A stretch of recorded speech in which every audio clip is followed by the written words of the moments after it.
देंगे।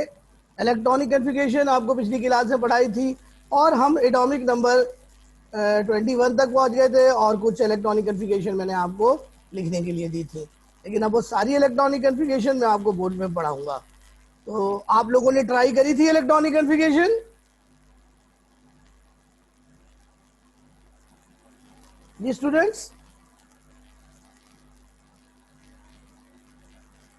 ओके। तो अब आप बच्चों बोर्ड पर देखें और लास्ट 30 एलिमेंट्स में से एटॉमिक नंबर 21 से लेकर 30 तक की इलेक्ट्रॉनिक कन्फिगरेशन बोर्ड के ऊपर आपको मैं कराने जा रहा हूं।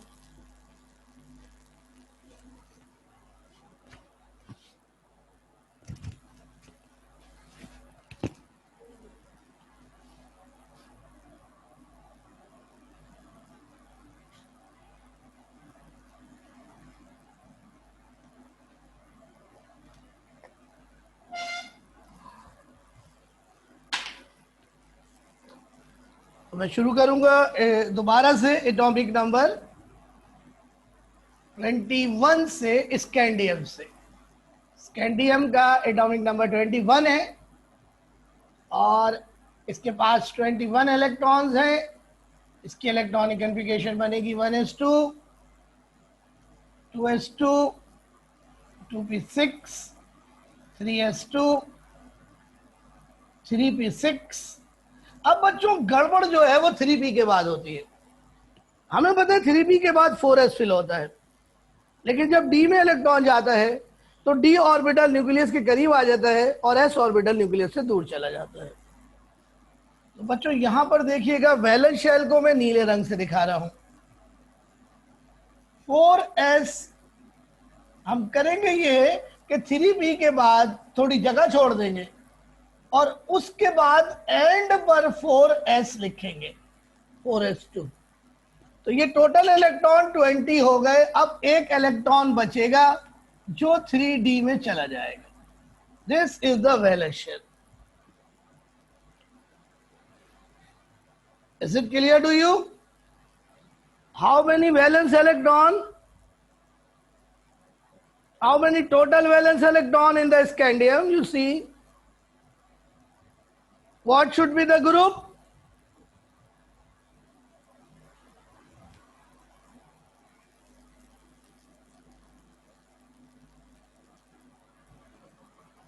3p। देखो सिद्रा, इधर देखो बेटा। बेटा 3d की एनर्जी ज्यादा होती है और 4s की एनर्जी कम होती है। 4s की एनर्जी कम होती है, 3d की ज्यादा होती है। ये नॉर्मल ऑफ बाउ ऑर्डर है, लेकिन ये ऑर्डर जो है बेटा एम्प्टी ऑर्बिटल्स के लिए है। जैसे ही 4s में 2 इलेक्ट्रॉन है जैसे, और 3d में 1 इलेक्ट्रॉन भी आ जाता है, तो ये ऑर्डर रिवर्स हो जाता है। यानी 4s की एनर्जी जो कम है ज्यादा हो जाती है 3d से, तो 3d पहले आ जाता है और 4s बाद में चला जाता है।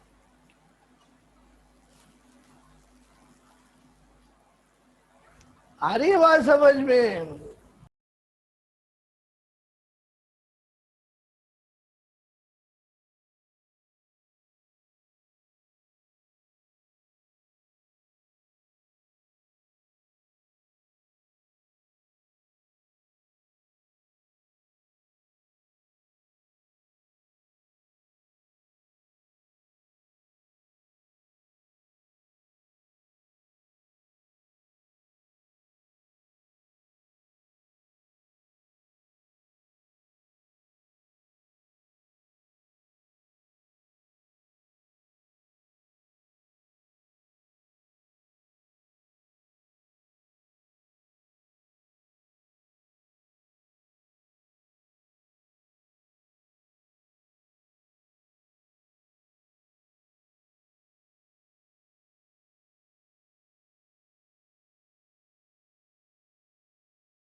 सॉरी बेटा, ये सब कनेक्टिविटी इशू हो रहा है, दोबारा से देखते हैं।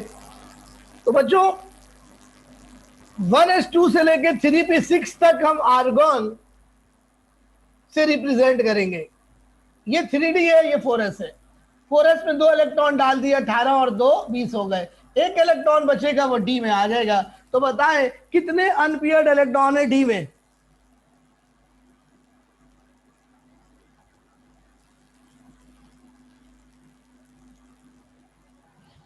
जी कितने अनपेयर्ड इलेक्ट्रॉन है डी में? हाँ सानिया ठीक है, दहा बिल्कुल ठीक है। और भी तो लोग बोले, बाकी सब सो रहे हैं क्या? एक अनपेयर्ड इलेक्ट्रॉन है। इस तरह बच्चों अब जब हम नेक्स्ट इलेक्ट्रॉनिक कन्फिगरेशन लिखेंगे तो एक एक इलेक्ट्रॉन डी के अंदर बढ़ता जाएगा अनपेयर्ड। किस तरह देखें जी अब नेक्स्ट इलेक्ट्रॉनिक कन्फिगरेशन टाइटेनियम।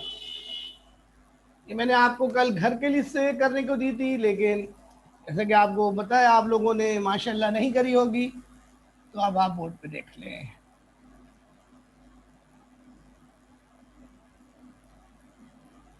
और बच्चों डी के अंदर इलेक्ट्रॉन में नीले रंग से डालूंगा। पहले मैंने 3d लिखा, फिर मैंने 4s लिखा। 4s में 2, तो ये हो गया 18 तो 20, बचे कितने? 2। तो वो बच्चों 3d में आ जाएंगे। ये पूरा वैलेंस शेल है बच्चों। अगर डी में इलेक्ट्रॉन होंगे तो एस भी वैलेंस शेल में काउंट होता है। ये रूल है, ये आपको नोट करके रखना है सेकेंड ईयर में। और अब यहां पर देखें बच्चों,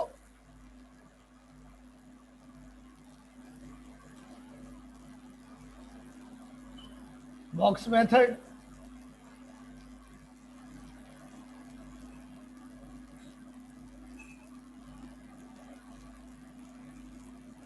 और अब देखें बच्चों, एस में 2 इलेक्ट्रॉन डाल रहा हूं और डी में भी मुझे 2 इलेक्ट्रॉन डालने, तो ये मैंने डी में 2 इलेक्ट्रॉन डाल दिए। सही है?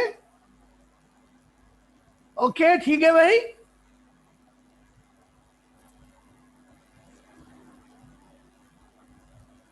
क्यों Shilpa? Why the configuration is wrong? ओहो एमन राव बिल्कुल सही कह रही हैं जनाब। ये डीजेनरेट ऑर्बिटल्स हैं। डीजेनरेट ऑर्बिटल्स में इलेक्ट्रॉन सिंगली ऑक्यूपाई होते हैं, अकेले अकेले रहना पसंद करते हैं। So how many unpaired electrons? How many unpaired electron? हाँ बिल्कुल बिल्कुल, दो बिल्कुल सही है भाई, जबरदस्त ग्रुप। अब आप इसका ग्रुप देखो, टोटल इलेक्ट्रॉन वैलेंस इलेक्ट्रॉन 4 है, तो ग्रुप इसका होगा 4b। बी इसलिए क्योंकि डी में इलेक्ट्रॉन आ रहा है। डी में इलेक्ट्रॉन आता है तो हमेशा हमेशा हमेशा जो है ग्रुप बी होता है। अब बच्चों अगली इलेक्ट्रॉनिक कन्फिगरेशन जो है वो है जनाब 1ADM की। 23 इसके पास इलेक्ट्रॉन्स हैं और बच्चों बिल्कुल उसी तरीके से होगी जैसे ऊपर आपको बताया है। अब बच्चों सबसे पहले आपने 3d लिखा, फिर 4s लिखा। 4s में 2 इलेक्ट्रॉन, तो अब डी में कितने बचे? टोटल हो गए 20। 23 माइनस 20, 3 बचे, तो डी के अंदर 3 इलेक्ट्रॉन आ गए। 3 अनपेयर्ड इलेक्ट्रॉन हो जाएंगे। तो बच्चों आप बॉक्स मेथड भी देख लीजिए यहां पर।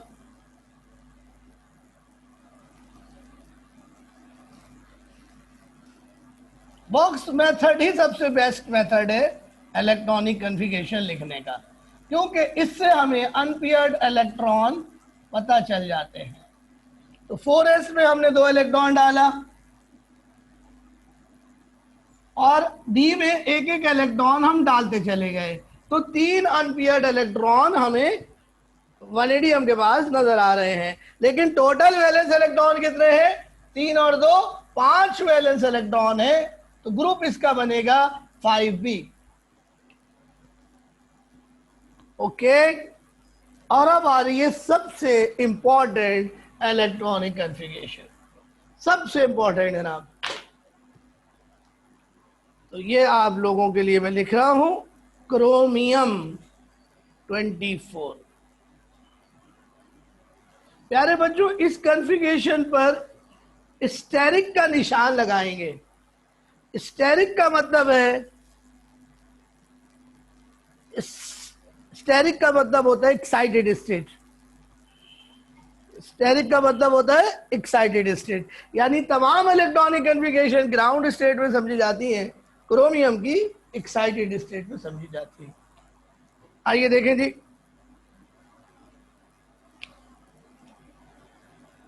24 इलेक्ट्रॉन्स हैं,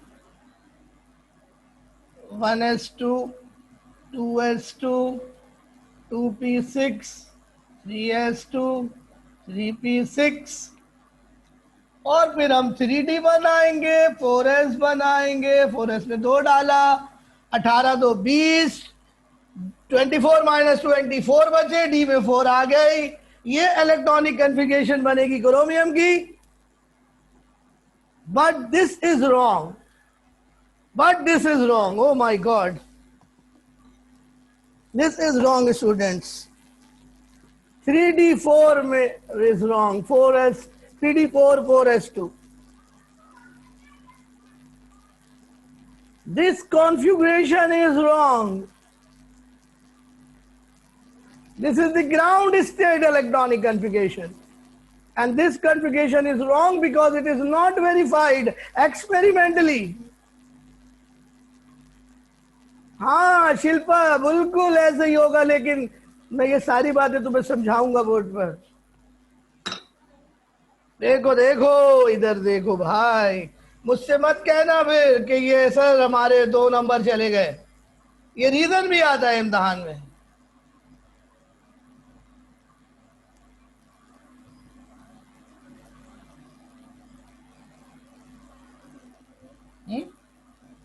बेटा नहीं, तो बेटा ये देखो 4s में 2 इलेक्ट्रॉन और 3d में आप इलेक्ट्रॉन डालोगे 1 2 3 4। But this is wrong, this is wrong बच्चों। Eman Rao, you are right, yes. But अब मैं ये सारी बातें समझा रहा हूं बेटे आपको। बेटा इसका ग्रुप क्या बनेगा? टोटल वैलेंस इलेक्ट्रॉन 4 और 2 6, तो इसका ग्रुप बन गया 6b। No problem. तो चाहे गलत कॉन्फ़िगरेशन लिखो या सही लिखो, ग्रुप पे फर्क नहीं पड़ रहा। जल्दी से मुझे बताओ, how many unpaired electron you see in the d orbital?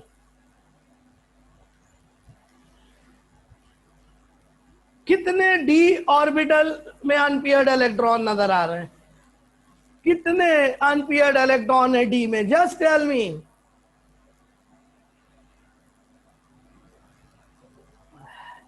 सब लोग बिल्कुल सही बोल रहे हैं, नजर आ रहे हैं, अंधे को भी नजर आ रहे हैं कितने हैं यार। 1 2 3 4 हैं, तो बिल्कुल ठीक बोल रहे हैं आप लोग। बट एक्सपेरिमेंटली क्रोमियम के पास टोटल अनपेयर्ड इलेक्ट्रॉन 6 है, 6। 5 डी में और 1 एस में। अब वो कैसे होगा, इस बात की वजाहत हुंड्स रूल ने करी। इस बात की वजाहत हुंड्स रूल ने करी।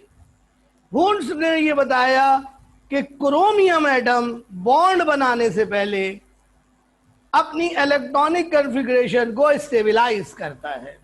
किस तरह करता है देखिए, 4s से एक इलेक्ट्रॉन छलांग लगा देता है 3d में।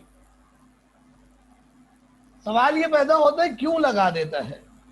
जवाब, इस तरीके से 3d ऑर्बिटल्स हाफ फिल्ड हो जाते हैं, यानी स्टेबल हो जाते हैं। और 4s ऑर्बिटल जो पहले फुली फिल्ड था, अब हाफ फिल्ड हो गया, और हाफ फिल्ड होने की वजह से ये भी स्टेबल हो गया। इस तरह पूरे का पूरा वैलेंस शेल हाफ फिल्ड होकर स्टेबलाइज हो गया। This configuration is verified experimentally. इसको कॉपी कर ले ताकि मैं फिर इसको मिटा सकूं और आगे कॉन्फ़िगरेशन करा सको। अब एक सवाल आपके जहन में ये आ रहा होगा कि ऐसा जंपिंग ऑफ इलेक्ट्रॉन एस से डी में कितने एलिमेंट्स में लगती है? तो जनाब ऐसी जंपिंग 6 एलिमेंट्स में लगती है, जिसमें से क्रोमियम पहला एलिमेंट है और कॉपर दूसरा एलिमेंट है। कॉपर एटॉमिक नंबर 29, जिसकी कर्नल इलेक्ट्रॉनिक कॉन्फ़िगरेशन हमने छोड़ दी थी, आपको कहा था कि हम आपको कराएंगे। तो जब कॉपी हो जाए तो मुझे बताएं, फिर मैं आगे चलता हूं।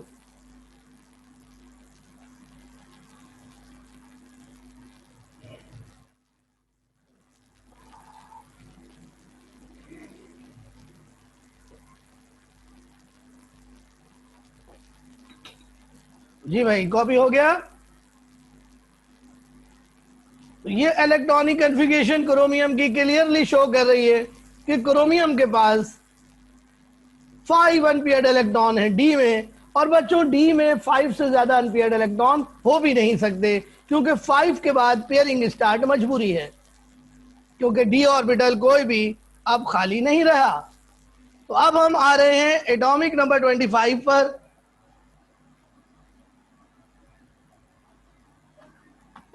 एटॉमिक नंबर 25 है जी आयरन का, सॉरी मैग्नीज का। Manganese atomic number 25, 25 electrons, 1s2, 2s2, 2p6, 3s2, 3p6। और बच्चों फिर मैं डी को नीले रंग से दिखाता हूं, 3d, 4s, 4s में 2 इलेक्ट्रॉन। अब टोटल इलेक्ट्रॉन हो गए 20, हमें 25 करने तो डी में 5 इलेक्ट्रॉन हमें डालने पड़ेंगे। तो मैग्नीज के पास डी में 5 अनपेयर्ड इलेक्ट्रॉन आपको नजर आएंगे। और बॉक्स मेथड भी कर देते हैं।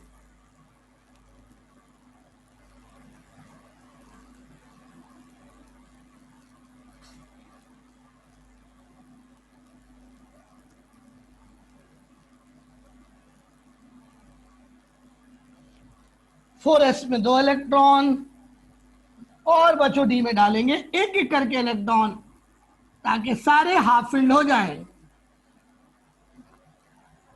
टोटल वैलेंस इलेक्ट्रॉन बताएं जल्दी से। टोटल वैलेंस इलेक्ट्रॉन कितने हैं मैग्नीज के पास? यार बहुत देर में जवाब देते हैं आप लोग, बहुत देर लगाते हैं। 7 वैलेंस इलेक्ट्रॉन है, तो ग्रुप इसका बनेगा 7b। सो मैग्नीज 7b में मौजूद है। आपको मैंने बताया था कि मैग्नीज जो है उसका मैक्सिमम ऑक्सीडेशन नंबर होता है +7। मैक्सिमम ऑक्सीडेशन नंबर होता है मैग्नीज का +7। अब आपको समझ में आ रहा होगा वैलेंस शेल को देख के कि 7 इलेक्ट्रॉन है, 7 चले जाएंगे तो +7 हो जाएगा। क्या +8 हो सकता है मैग्नीज का ऑक्सीडेशन नंबर? क्या मैग्नीज का +8 मुमकिन है? नहीं मुमकिन है, क्योंकि उसके पास 8 इलेक्ट्रॉन ही नहीं है। तो प्यारे बच्चों, इलेक्ट्रॉनिक कॉन्फ़िगरेशन आपके प्रीवियस कॉन्सेप्ट्स को एलाबोरेट करेगी, एक्सप्लेन करेगी, एंडोर्स करेगी। और अब आ रहे जी एटॉमिक नंबर 26।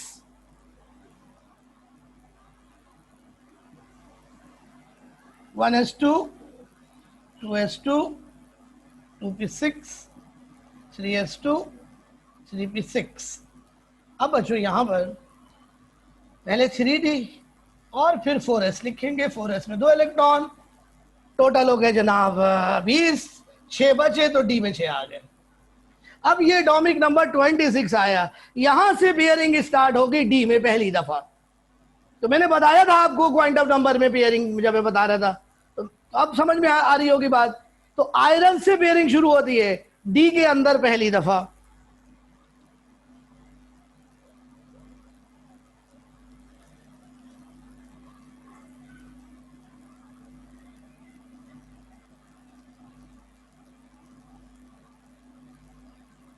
और ये बॉक्स मेथड बच्चों एक एक इलेक्ट्रॉन डालेंगे। ये देखिए ये 25 इलेक्ट्रॉन हो गए। अब जो 26 इलेक्ट्रॉन है वो पेयर अप होगा डी के अंदर। तो कितने अनपेयर्ड इलेक्ट्रॉन आपको नजर आ रहे हैं आयरन के पास?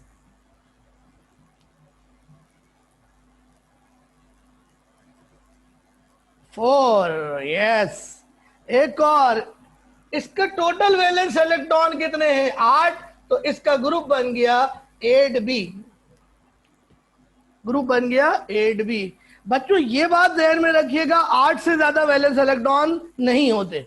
अगर होते भी हैं तो हम उन्हें काउंट 8 ही करते हैं। और अब आएगा atomic number 27। Atomic number 27 cobalt. और एटॉमिक नंबर 28 निकेल।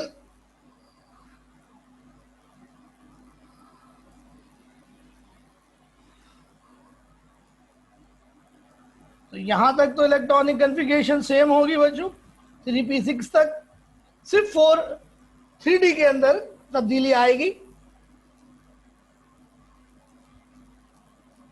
4s में 2 और यहां पर एक इलेक्ट्रॉन ऐड हो गया 3d7 और यहां 3d8। अब आप बड़े मजे की बात देखिए, यहां पर बहुत ही मजे की बात यह है कि टोटल वैलेंस इलेक्ट्रॉन ये हो गए 9 और यहां पर टोटल वैलेंस इलेक्ट्रॉन हो गए 10। लेकिन हम इनको काउंट 8 ही करेंगे।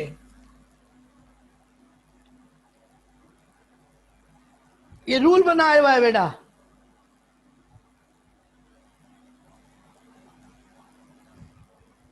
ये रूल बनाया हुआ है। तो इन दोनों एलिमेंट्स का ग्रुप भी 8b होगा। इन दोनों एलिमेंट्स का ग्रुप भी 8b होगा। ओ हो। तो इसका मतलब है 8b ग्रुप जो है वो एक ऐसा ग्रुप है जिसमें एक कॉलम नहीं है बल्कि 3 कॉलम्स हैं। इसीलिए 8b ग्रुप को आयरन ट्राइएट कहते हैं। आयरन ट्राइएट कहते हैं। इसके बाद बच्चों बॉक्स मेथड जो है वो सामने आप लिखेंगे, लेकिन अभी टाइम कम है तो ये आप लोग खुद कर लेंगे या मैं कराऊं? बॉक्स मेथड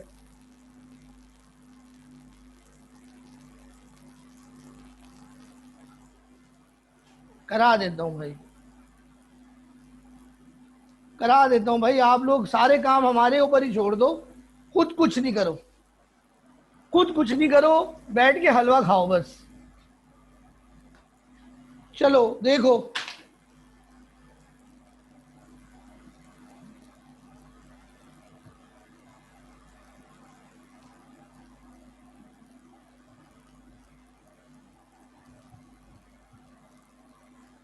जगह वैसे ही नहीं है हमारे पास।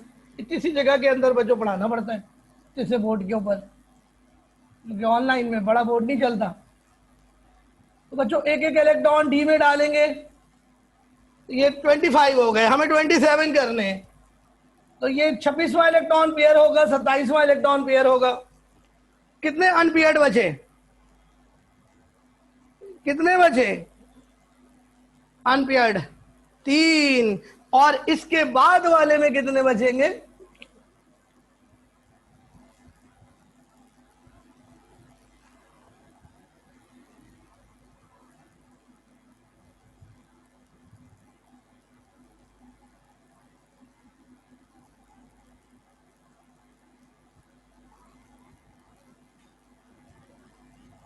और यहां पे देखें 26वां पेयर हुआ, 27वां 28वां पेयर हुआ, 2 अनपेयर्ड इलेक्ट्रॉन बचेंगे।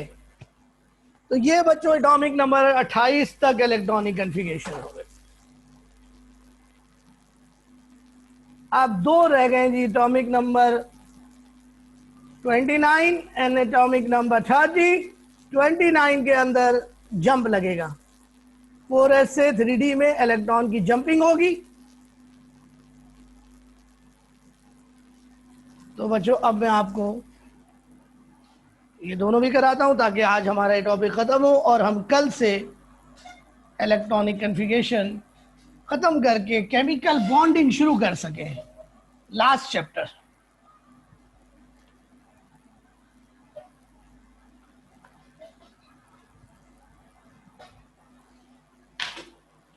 और देखिए जी जरा तवज्जो के साथ, कॉपर एटॉमिक नंबर 29, 29 इलेक्ट्रॉन्स हैं इसके पास।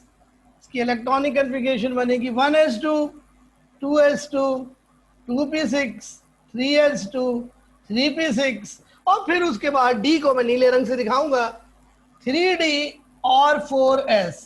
4s में 2 इलेक्ट्रॉन, 18 और 2 20, 9 इलेक्ट्रॉन बचे जो D में जाने चाहिए। ये हो गई जनाब इसकी electronic configuration which is wrong. आइए इसको बॉक्स मेथड से दिखाता हूं।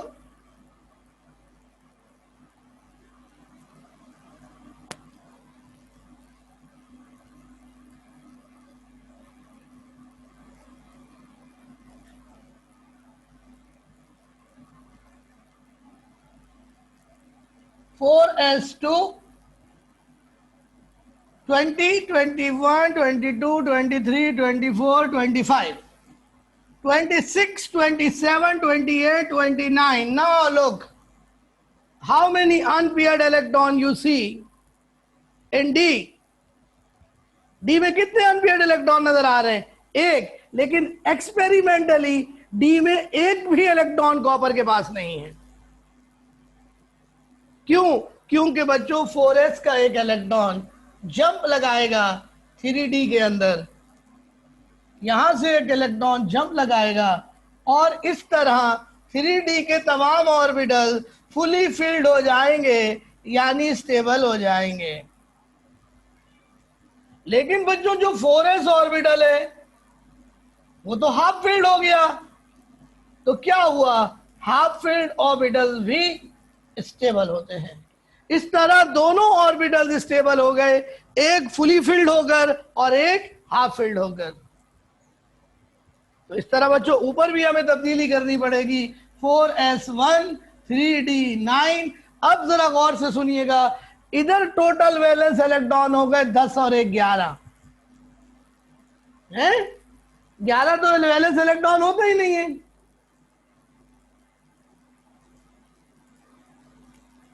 ये मैं बताऊंगा ना भाई, आपको किधर छलांग लगेगी यार, सबर करो। 3D में अगर 10 इलेक्ट्रॉन हो, यानी अगर D10 हो तो उसको D0 समझा जाएगा। तो अब वैलेंस इलेक्ट्रॉन गिनो कितने हो गए? D0 + 1 = 1। तो ग्रुप क्या बना कॉपर का? 1b। तो भाई इस रूल की फोटो स्टेट करवा के मोहल्ले में बांट दो।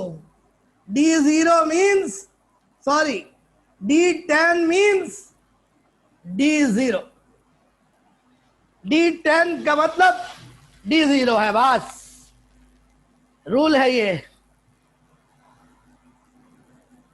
और बच्चों अब आखिरी एलिमेंट आ रहा है, आप इसको कॉपी कर लें, स्क्रीनशॉट ले लें।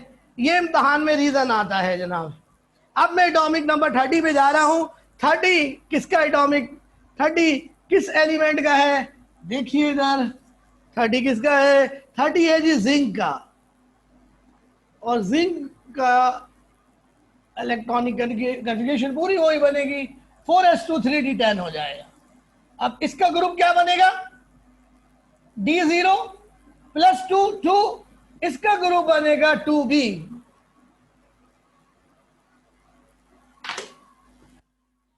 तो बच्चों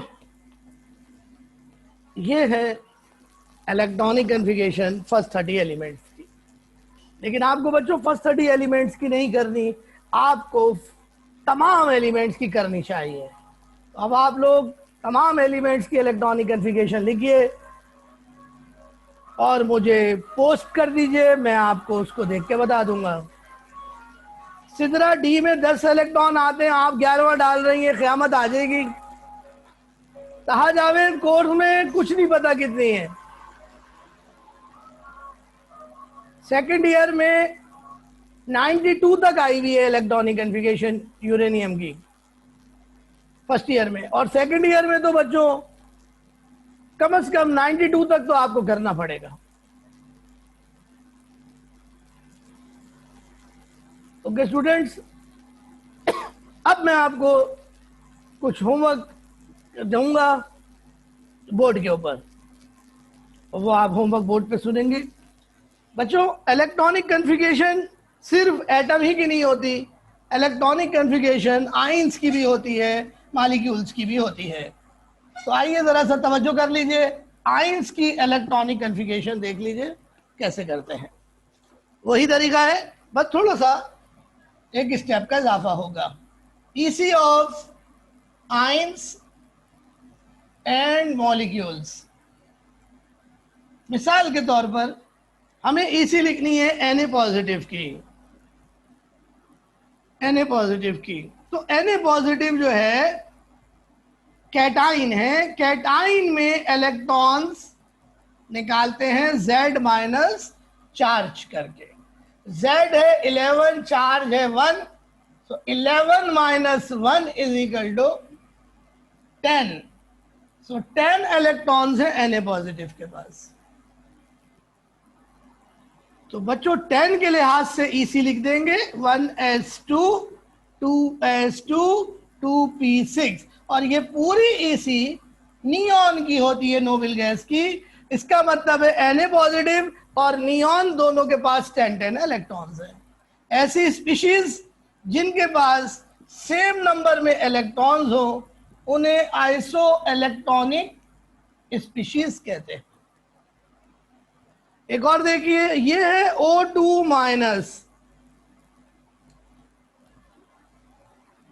ये एनाइन है, एनाइन में इलेक्ट्रॉन निकालेंगे Z प्लस चार्ज करके। Z है बेटा ऑक्सीजन का 8 और चार्ज है 2, खाली नंबर को प्लस करेंगे, साइन को नहीं। 8 प्लस 2 इज इक्वल टू 10। तो बच्चों इसकी ईसी यानी ऑक्साइड आयन की ईसी भी Na पॉजिटिव की तरह होगी, यानी Na positive is iso electronic with oxide ion, और ये दोनों आइसो इलेक्ट्रिक है नियॉन के साथ। अब बच्चों मॉलिक्यूल की ईसी देख लीजिए, मॉलिक्यूल की ईसी देख लीजिए।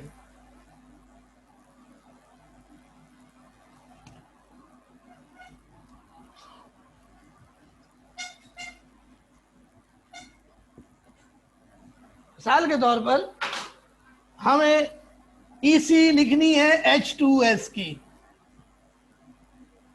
तो हम क्या करेंगे, पहले H2S में टोटल इलेक्ट्रॉन निकालेंगे।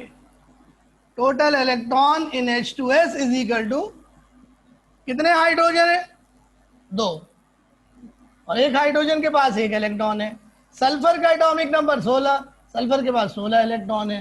टोटल इलेक्ट्रॉन कितने हैं, 18। 18 के लिहाज से इसी लिख लेंगे 1s2 2s2 2p6 3s2 3p6, और ये इसी बच्चों आर्गॉन की है। सो H2S is isoelectric with argon. दोनों के पास 18-18 इलेक्ट्रॉन्स हैं। आइसो माने सेम, इलेक्ट्रिक माने इलेक्ट्रॉन्स। और अब बच्चों आखिरी बात, और वो ये कि बच्चों एक स्पेशल आयंस होते हैं जिनको कहते हैं transition metal cations. Transition metal cations, उनकी ईसी कैसे लिखेंगे जरा वो देखिएगा। मिसाल के तौर पर मैं ईसी लिखना चाहता हूं फेरिक आयन की, तो फेरिक का एटॉमिक नंबर है 26, 26 माइनस 3 इज इक्वल टू 23। तो अब मैं इसकी ईसी लिखूंगा। बच्चों 18 तक आर्गॉन की ईसी है, फिर मैं 3D लिखूंगा, फिर मैं 4s लिखूंगा। बच्चों सबसे पहले 4s से इलेक्ट्रॉन निकलेंगे। आयरन का एटॉमिक नंबर 26 है, तो आयरन की इलेक्ट्रॉनिक कॉन्फ़िगरेशन है 3d6 4s2। टोटल 3 इलेक्ट्रॉन निकले हैं, तो 2 इलेक्ट्रॉन 4s से निकलेंगे और जो बाकी इलेक्ट्रॉन है वो 3d से निकलेंगे। तो बच्चों ये बन गया इलेक्ट्रॉनिक कॉन्फ़िगरेशन 3d5 4s0। और अगर आप अनपेयर्ड इलेक्ट्रॉन देखें तो 5 अनपेयर्ड इलेक्ट्रॉन आपको नजर आ रहे हैं फेरिक के पास। जरा सा फेरस की देखिए electronic configuration, 26 minus 2 is equal to 24। इसकी क्या बनेगी इसी? आर्गॉन 3d4s, 4s से पहले 2 इलेक्ट्रॉन निकलेंगे तो 4s 0 हो गया। 3d से एक भी इलेक्ट्रॉन नहीं निकला, 3d6 था, 3d6 ही रहेगा। इसके पास कितने अनपेयर्ड इलेक्ट्रॉन हैं? 4।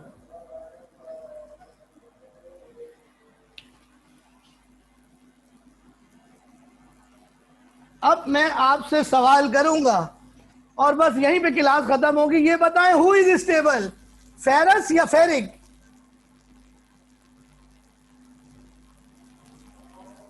Ferric is stable because in ferric there is a half-filled d orbital which is more stable. So ferrous is not stable. Ferrous is oxidized to ferric when exposed to air and converts into ferric, that a stable ion. Yes, एमन half-filled orbitals की वजह से ferric is stable। यही हमारी class खत्म हो रही है स्टूडेंट्स। अगली क्लास में केमिकल बॉन्डिंग स्टार्ट करेंगे। Till then, Allah Hafiz.